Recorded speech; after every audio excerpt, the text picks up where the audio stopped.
அழகே அழகு சீரியலில் அடுத்த வாரத்துக்கான எபிசோடில் நம்ம பாக்கியராஜ் இருந்துட்டு எல்லாரோட ஸ்டேட்டஸையும் பார்த்துக்கிட்டு இருக்காங்க.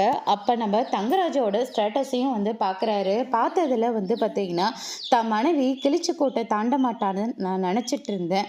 ஆனால் இத்தனை நாள் வரைக்குமே நான் யாரை பிடிக்காத நினைக்கிறேனோ அவங்கள தேடி போயிட்டுருக்கா அப்படின்னு சொல்லிட்டு ரொம்பவே ஸ்டேட்டஸில் நிறைய போட்டு வச்சுருக்காங்க. அதை பாக்கியராஜ் படித்து பார்த்த உடனே மாப்பிள்ளைங்க இந்த மாதிரி ஸ்டேட்டஸ்லாம் போட்டிருக்காரு அப்படின்னு சொல்லிட்டு என்னமோ ஒன்று தப்பாக இருக்கே அப்படின்னு சொல்லிட்டு நேராக ரேவதியோட வீட்டுக்கு போயிட்டு பார்க்குறாங்க. அங்கே பார்த்திங்கன்னா நம்ம ரேவதி வெளியில் உட்காந்துக்கிட்டு இருக்காங்க. அதை பார்த்த உடனே அவங்க ரொம்பவே ஷாக் ஆகுறாங்க.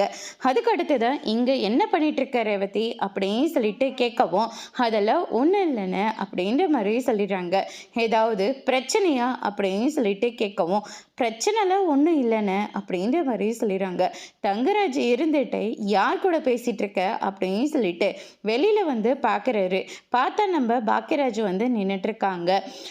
நீங்கள் எதுக்காக இப்போ ரேவதியை வெளியில் விட்டுருக்கீங்க, உங்களுக்கு என்ன பிரச்சனை அப்படின்னு சொல்லிட்டு கேட்கவும் ஏன் பொண்டாட்டியை நான் எங்கேனாலும் உட்கார வைக்க உனக்கு என்ன பிரச்சனை அப்படின்னு சொல்லிட்டு பாக்கியராஜ் இந்த பக்கமும் ரேவதி முதல்ல உள்ளவா எதுவாக இருந்தாலையோ உள்ளே போயிட்டு பேசிக்கலாம் அப்படின்னு சொல்லிட்டு ரேவதியை கூப்பிடுறாங்க.